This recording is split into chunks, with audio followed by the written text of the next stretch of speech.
Não, não, não, não, não, não, não, não, não.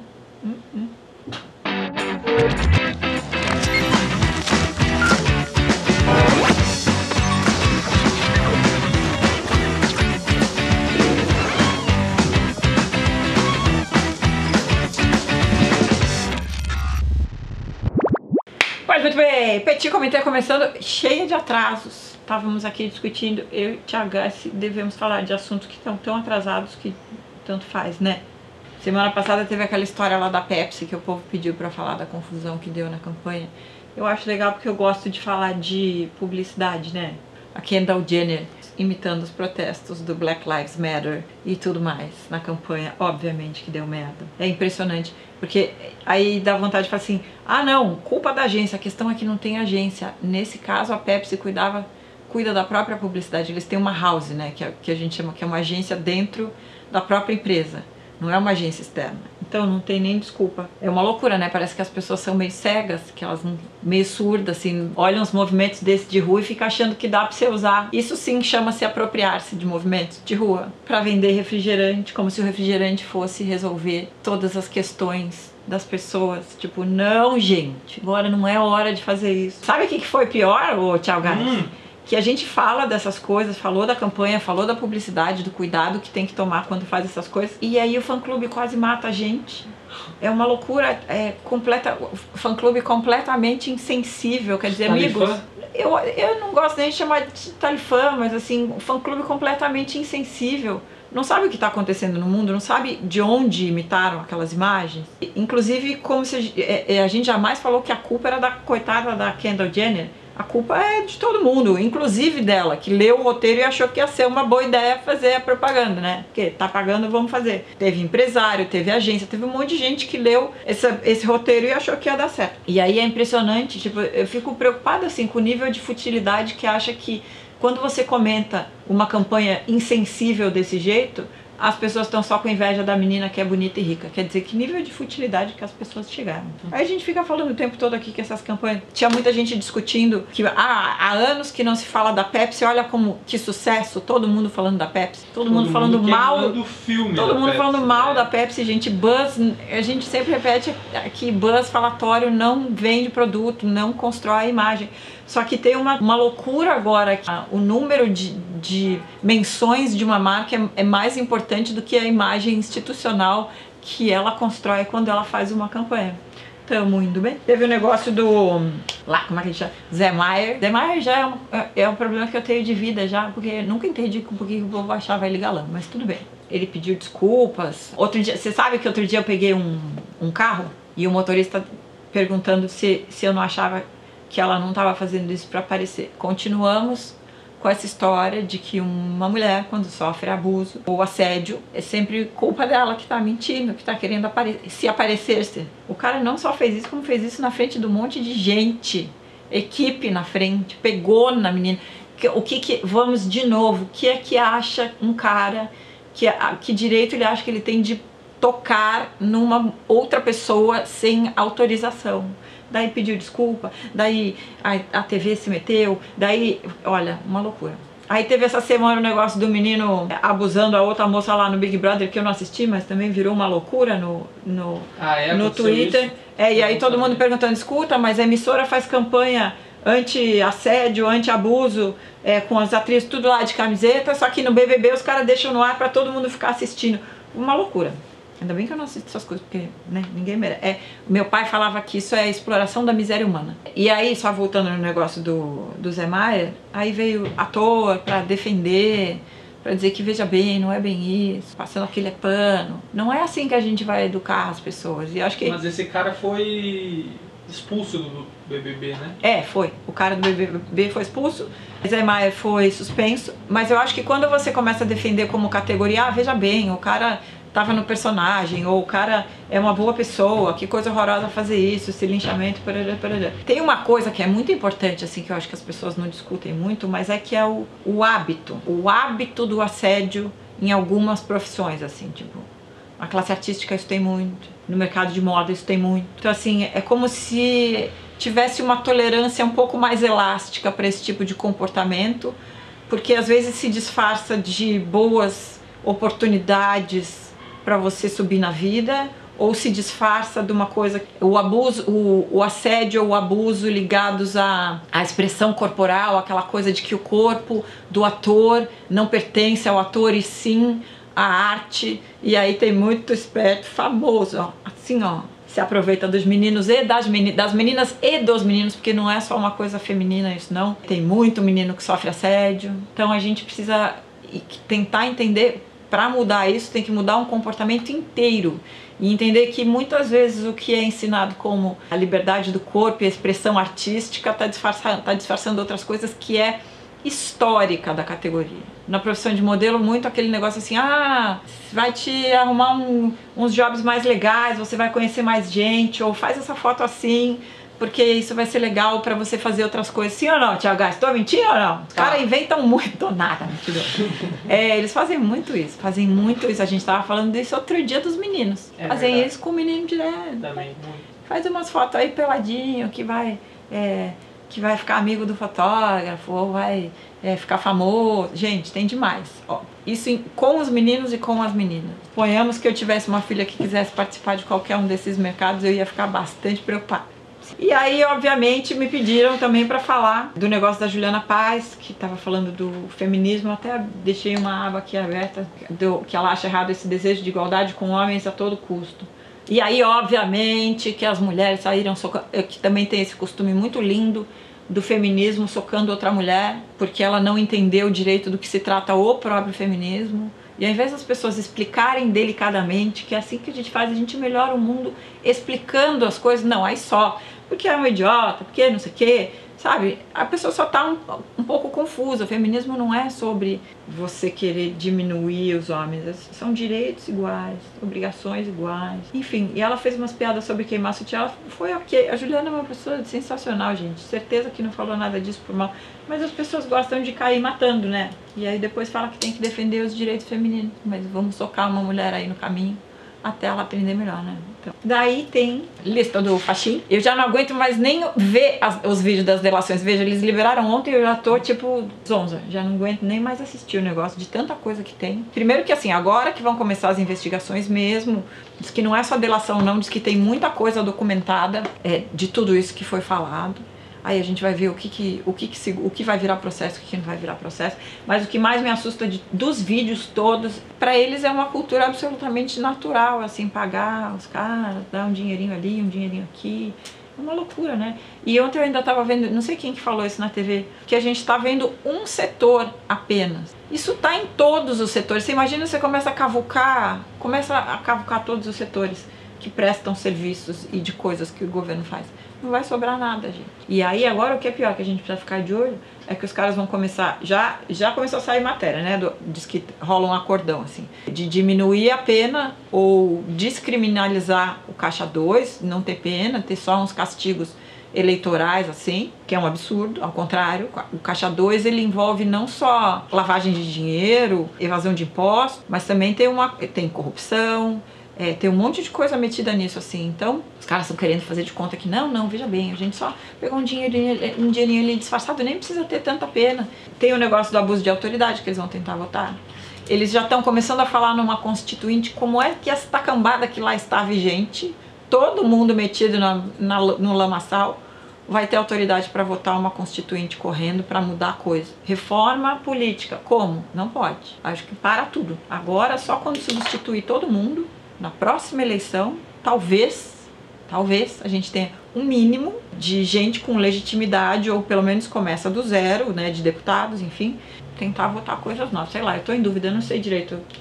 Esse povo não tem legitimidade para mais nada, né? Aí tem uma pergunta aqui da Carolina Porsche, que tem Porsche, não sei, que pergunta exatamente disso. Agora, sério, você acha que tem mais coisas ruins que estão acontecendo no mundo ou apenas feridas sendo expostas? No Brasil, eu acho que tem muito mais coisas ruins acontecendo ultimamente, porque a gente vem, sei lá, nos últimos 15 ou 20 anos, num crescendo de corrupção absurdo e que chegou num ponto que sim, tem muito mais coisas ruins acontecendo. Ao mesmo tempo, a gente tem muito mais fontes de notícia. Então, não é só que tem mais coisas ruins, a gente lê muito mais sobre as notícias, ouve muito mais sobre tudo isso. Estou falando só aqui do Brasil, então a gente fica quase que afogado nesse monte de notícia ruim. E não é só a impressão, tem muito mais coisa ruim acontecendo.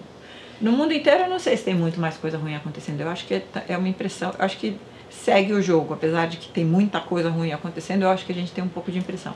Aqui o bagulho tá fora de controle.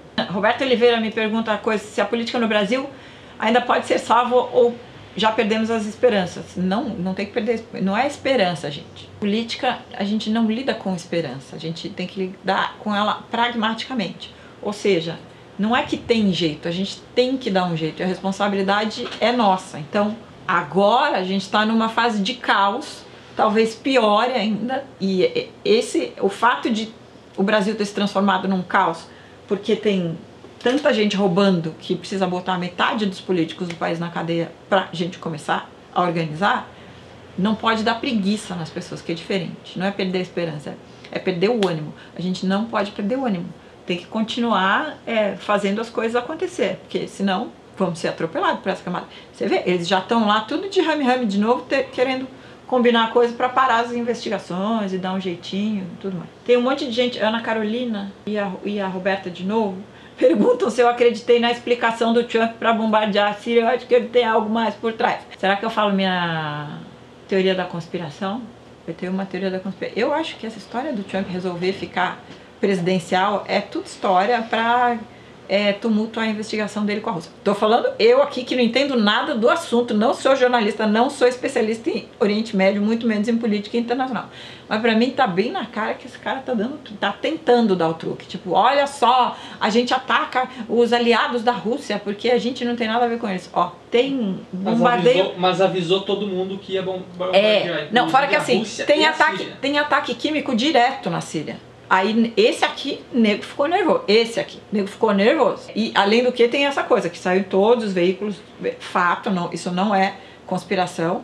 Os russos foram avisados e os sírios também estavam sabendo. Os russos, diz que avisaram os sírios, tiraram tudo da base, tiraram o povo, tiraram um monte de tanque, avião, deixaram umas coisas lá pra fazer foto depois. Bem esquisito esse ataque aí, tá? Eu acho bem estranho. Talvez um dia a gente fique sabendo disso, mas é bem esquisito. Aí Flaming Stick me pergunta, por que não querer ter filhos é visto como absurdo por grande parte das pessoas? Virou uma obrigação da mulher como se casar? Pois é, acho esquisito isso. Acho que as pessoas ainda tratam as mulheres que não querem ter filhos como uma pessoa um pouco estranha. Uma mulher sem filhos é uma mulher meio incompleta, como se ela não tivesse cumprido a função dela. Sei lá, um casal que tá junto há anos e nunca quis ter filho, nunca quis legitimamente, nunca quis nem tentar ter filhos. As pessoas tratam de um jeito meio estranho, não trata não, Thiago? Trata. Como se, poxa, como se as pessoas fossem, como se essas pessoas fossem meio, como chama, egoísta, sabe? Como assim você não quer ter um filho? A Vanessa Ollis pergunta das respostas machistas, os caras dando umas respostas, tipo o motorista que eu peguei outro dia perguntando se a menina não queria aparecer. Acho um resultado de gerações, do jeito que as gerações são educadas, entendeu? Acho que essa coisa do machismo nas respostas, de desconfiar das mulheres, de achar que é normal, de achar que é besteira, todas essas coisas é uma questão de gerações sendo educadas para pensar assim. Acho que a gente vai ter gerações melhores pra frente. Luana Farias me pergunta, você acha que ainda existe espaço para trabalhar com moda na internet ou ficou saturado e banalizado pelos blogs? Acho que os blogs nem existem mais, né, gente? Os coitados dos blogs foram engolidos pelo Instagram. Eu acho que ainda existe espaço, porque eu ainda sinto falta de uma série de tipos de conteúdo de moda, aqui no Brasil especificamente. O conteúdo que é imagem de moda e de consumo, tipo o look do dia, os looks de Instagram, toda me coçando, é um tipo de conteúdo de moda. A informação do mercado, coisas mais detalhadas de moda, eu acho que falta muito, entendeu? Conteúdo. Então, assim, o comentário de moda, pensamento sobre estilo, sobre a vida das pessoas, o relacionamento delas com a roupa. Eu acho que tem tantos temas em volta da moda, coisas sobre direito autoral na moda, patentes. Aqui no Brasil tem muito pouca coisa sobre esses assuntos. Então, assim, não acho que o espaço todo foi ocupado, não. Eu acho que tem muitos outros assuntos pra gente falar. A imagem de moda no Insta é só um tipo de conteúdo. Tem muitos outros para se falar de moda ainda. E tem uma pergunta boa aqui, a Luana, que me perguntou de trabalhar com moda, ela também perguntou se eu danço forró. Luana, eu danço, por falar em seu petezinho, eu danço qualquer dança de salão, porque meu paizinho era um pé de valsa. E eu sempre gostei de dançar, eu só não sei dançar sozinha, porque eu pareço um Garibaldo. Mas dançar em dupla eu danço direitinho, sim. E enfim, mesmo que eu não saiba a dança, eu aprendo e danço. Porque pra isso eu tenho jeito. Tenho mesmo. Nenhuma modéstia em falar isso. Cala a boca, Thiago. Tu nem dançar sabe, rapaz. Como é que você sabe se eu sei dançar dança de salão ou não? Só de olhar. Só de olhar o quê? Ele nunca nem me viu dançando. Só de olhar para toda a sua coordenação diariamente em casa. Eu sei dançar com outra pessoa, gente. Ele tá fazendo bullying. Tem. Andresa me pergunta, você sente falta de algo de morar na Espanha? Estações definidas, segurança, comida, etc. Tipo, um pouco de tudo. Estação do ano definida é maravilhoso, que muda de estação o ano. A segurança, não que esteja uma grande maravilha de segurança na Espanha hoje em dia, mas qualquer coisa melhor que aqui, né? Impressionante. Comida também sinto falta, mas a comida também eu faço aqui quando eu sinto muita falta, então. E ela me pergunta se eu gosto de viajar a trabalho. Eu gosto mais de viajar a trabalho do que viajar a turismo, porque eu tenho um problema de ficar ociosa. Então eu consigo viajar a turismo assim para descansar durante períodos curtos, porque eu começo a enlouquecer. Isso quando eu faço isso, né? Porém, a trabalho eu gosto, porque aí eu sou obrigada, eu tenho coisa para fazer, aí eu fico feliz. Eu tô em outro lugar, eu gosto muito. Muito bem, então vamos lá. Deixa eu me arrumar aqui. Tinha parado de gravar, só que chegaram tantas perguntas boas do Twitter que eu resolvi voltar a gravar porque eu sou assim, meu jeitinho. Stephanie Noelle, eu tenho muitas saudades e ela me mandou uma pergunta. E ontem eu mandei uma fotinha pra ela. Olha o seu inbox não, os seus DMs, que eu mandei uma foto tipo bonitinha, de uma parede cheia de meias coloridas. Ela falou, acho que você já vai falar, mas sobre a retirada da verba de publicidade de muita marca do YouTube por causa do conteúdo impróprio. Não é só do YouTube, Stephanie Noelle, é de todas as redes de publicidade do Google também, o AdWords, essas coisas. Vou explicar pra vocês o que está acontecendo. Um monte de marca fora, agências enormes, e retirou todas as suas marcas do YouTube e dos anúncios do Google que a gente vê num monte de site. Por quê? Porque esses anúncios estavam indo parar em conteúdos não próprios, ou seja, conteúdos de violência, conteúdos que nada tem a ver com essas marcas, tanto em vídeos de violência, coisa de terrorismo, um monte de coisa no YouTube, quanto em blogs e sites esquisitos pela internet afora. Daí as agências resolveram que é culpa do Google e do YouTube e tiraram todos os anúncios até que se resolva isso e se faça ferramentas para que se saiba onde é que esses anúncios vão parar. Aí eu quero falar uma coisa que é sobre a mídia programática. Por exemplo, no Petiscos nunca tivemos mídia programática desse tipo. Por quê? Nos dois sentidos, ou seja, o cliente que compra anúncio, ou a marca, e automatiza e coloca numa rede que distribui esses anúncios pela internet inteira, não sabe onde esses anúncios vai parar. Tem lá, blogs, suponhamos, né, de moda, de comida, de mães, você vai lá assiná-la e teoricamente vão parar isso. Isso não quer dizer que você não possa classificar o seu veículo de outra maneira, assim como os vídeos você pode taguear eles de uma maneira completamente diferente do assunto do que eles tratam de verdade. Por exemplo, eu tenho um assunto de maquiagem, tem muita gente que coloca bunda nos vídeos ou nas tags, entendeu? Pra a pessoa quando procurar bunda no YouTube e parar sem querer num vídeo de maquiagem e com isso ganha um clique. Por isso, depois a gente vai fazer uma outra conversa sobre números na internet, porque é meio bizarro também. Enfim, e por exemplo, quem é veículo, como eu, Petiscos, por exemplo, se você entra numa rede dessas de anúncio, você também escolhe, eu quero, sei lá, turismo, eu quero carros, eu quero anúncios de, sei lá, de moda, de beleza, só que você não sabe que marcas, você não consegue especificar que marcas. Primeiro que é um anúncio muito barato, então assim, é um dinheiro que você vai ficar incomodando o teu leitor com anúncios horrorosos, com coisa piscando na cara, com pop-up, com um monte de coisa, que é um anúncio feio e mal feito, em sequência, que não tem nada a ver com o teu veículo, e você não controla que marcas e que produtos específicos lá vão estar. Você consegue escolher o segmento. E aí por isso eu nunca quis botar isso no Petiscos. Daí, voltando no assunto que a Stephanie Noelle perguntou, o que eu tô achando de tirarem os anúncios? Eu tô achando que as agências precisam entender que isso só acontece porque as agências estão comprando as coisas por inventário, que a gente chama. Ou seja, eu preciso que isso tenha não sei quantas mil impressões. Para quem não entende isso, quantas vezes uma página abriu e tinha esse anúncio. Não importa nem se a pessoa viu. A impressão que a gente conta que a gente fala na internet é quantas vezes aquilo piscou na tela. E compra de baseada e ó, que se lixe onde é que foi para isso. Por quê? Porque assim você libera a verba mais rápido, você recebe a porcentagem da agência mais rápido e tudo bem, assim o mercado funciona. Não é maravilhoso? Você recebe relatórios sensacionais do Google, que sabe-se lá o que quer dizer também. O Google tenta fazer isso da melhor maneira possível, assim como a gente sabe que o Facebook tem muitos erros nos relatórios e tudo bem, eu mostro ali para o meu cliente, tudo maravilhoso. Aí eu me pergunto, por que agências e clientes que a vida inteira, quando tinha que comprar, por exemplo, um comercial na televisão, eles não escolhem o programa, o horário, o tipo de programa que eles querem colocar? Quando vai comprar revista, não escolhe a página da revista que o anúncio vai entrar? Não só a revista, como a página da revista. Então por que internet é tudo assim, ó, jogado? É esse pensamento que a gente tem que fazer. Porque aí depois acontece isso, tira todos os anúncios do Google, que a culpa é do Google. Querida, a ferramenta deles é essa. Se vocês acharam que ia ser divertido distribuir sem olhar para onde especificamente, deu no que deu. Agora, o que eu acho que vai acontecer com a mídia programada, a gente chama, para quem não é do meio também, a gente chama esse tipo de mídia, que é esses selinhos, os anúnciozinhos que tem site, arroba banner, o banner mesmo, super banner. Para quem não sabe, que é esses anúncios chatos que a gente vê, que fica na nossa cara piscando, falando. Tem um pensamento grande aí para fazer, na verdade. Primeiro que desde lá dos anos 90 as pessoas acham que as coisas da internet têm que ser feitas em série. Então o mesmo anúncio que vai para um lugar vai para todos. Não serve. Depois eles acham que não incomoda, esse monte de tranqueira pendurada nos sites. Incomoda. Depois que tem que pensar na viabilidade do tipo de monetização que você está fazendo para o teu veículo, porque vale centavos, é a desvalorização total do conteúdo que sim custa dinheiro para fazer conteúdo bom.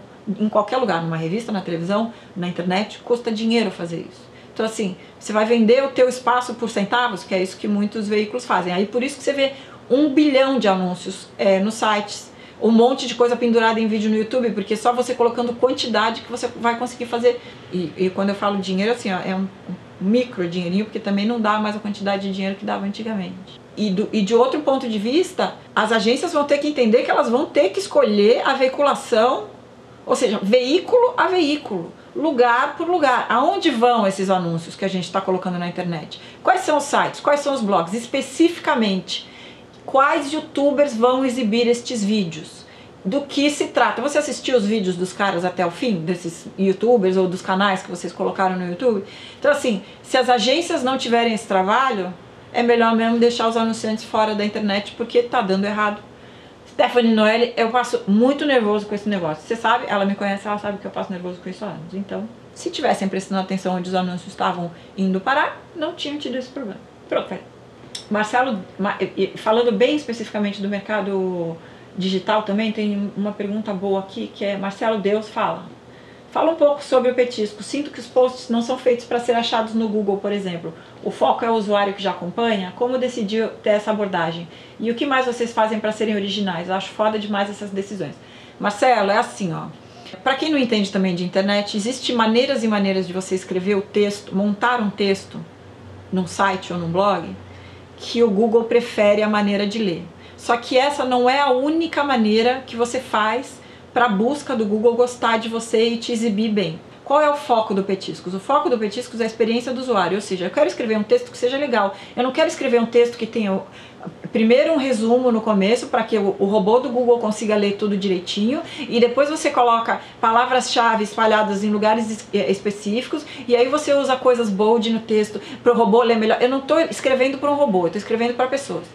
E aí você tem outras ferramentas por trás, que elas não ficam no texto, que você consegue fazer esse robô do Google ler direito. Então, foi uma escolha consciente de a gente usa ferramentas que elas são invisíveis ao olho humano, mas são visíveis para o robô do Google, para ele achar a gente na busca e quando vocês procuram achar a gente facilmente. Porém, o texto não é montado, jamais é pensado para agradar um robô. Então não é pensado só nos usuários, mas também é pensado para o Google. Agora não dá para fazer tudo, sabe, gente?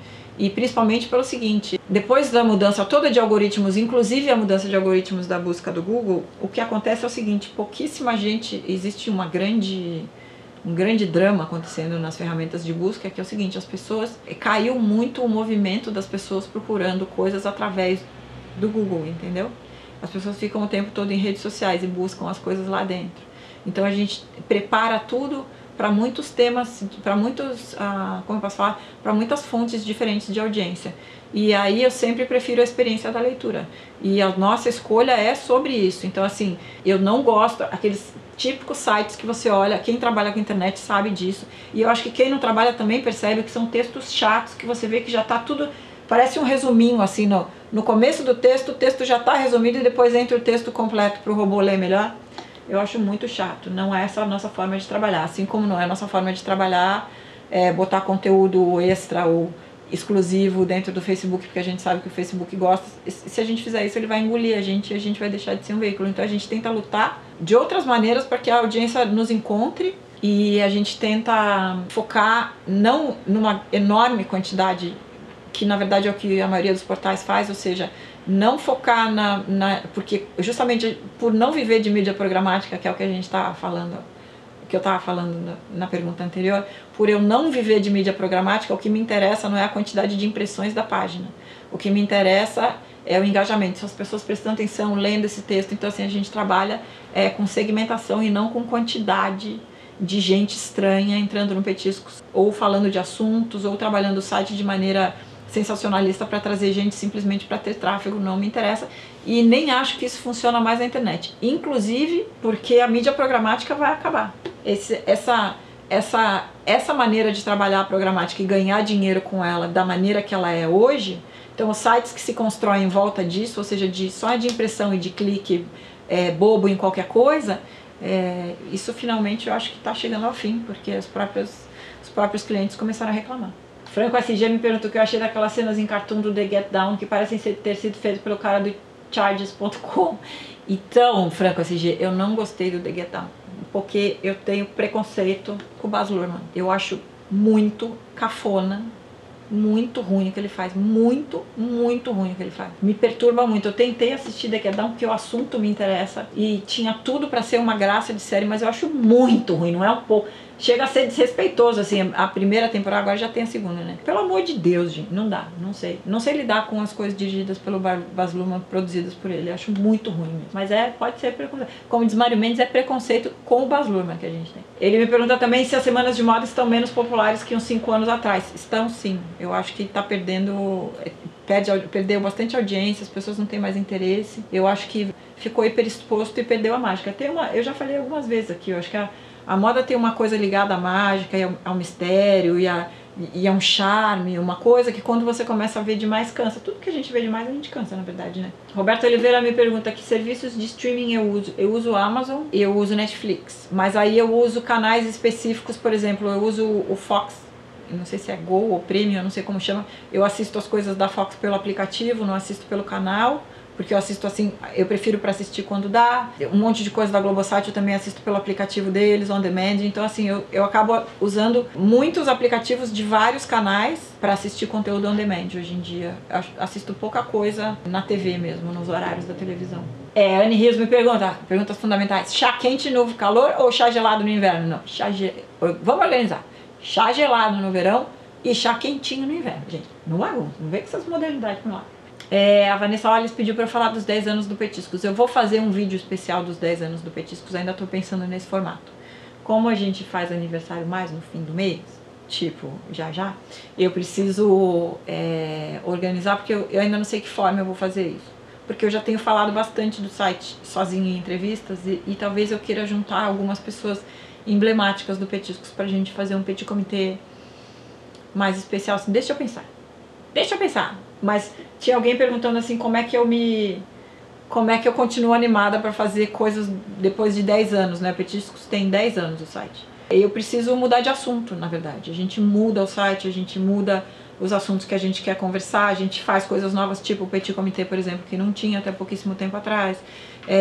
Eu começo a pensar outras coisas, tipo, para onde mais eu posso fazer conteúdo que não só a internet, coisas legais, de que assuntos que eu acho que o mundo gostaria de ouvir falar, o que as pessoas gostariam de ver falar. Então assim, o resto das coisas que a gente faz para publicidade, parece que a gente faz uma coisa só, mas a gente faz muitas coisas. E essas outras muitas coisas eu acho que é o que mantém a gente muito animado para trabalhar. E principalmente eu acho que o que mais me anima depois de 10 anos no Petiscos é o negócio digital, que eu adoro. Eu adoro trabalhar na internet, eu adoro fazer as coisas que eu faço. Então assim, isso me mantém constantemente animada, porque sempre tem novidade, sempre tem bafão, tipo essa história do YouTube com o Google, que tem que mudar, que as pessoas precisam melhorar, e coisas que a gente fica falando para os clientes há anos, e que as coisas finalmente vão acontecendo. Então, eu acho legal. São coisas que me animam todos os dias. Até o negócio de cortar o cabelo. Cortar o cabelo pra mim foi um incentivo para eu fazer coisas novas, outros vídeos, usar outras roupas, pensar em outro jeito de fazer maquiagem. Então assim, eu penso em várias maneiras de me estimular no trabalho, até o cabelo vai embora para eu poder me sentir estimulada, entendeu? Agora já tá crescendo, olha que bonitinho. Olha que bonitinho, já tá crescendo. Então é isso, gente. Ó, agora eu vou cortar pra despedida original que a gente tinha feito, porque... Então tá, encerramos. Quer dizer alguma coisa? Tchau, guys. Tchau. Então tá, né? Dou-lhe uma, dou-lhe duas, acabou. Acabou o petit comité. Pronto.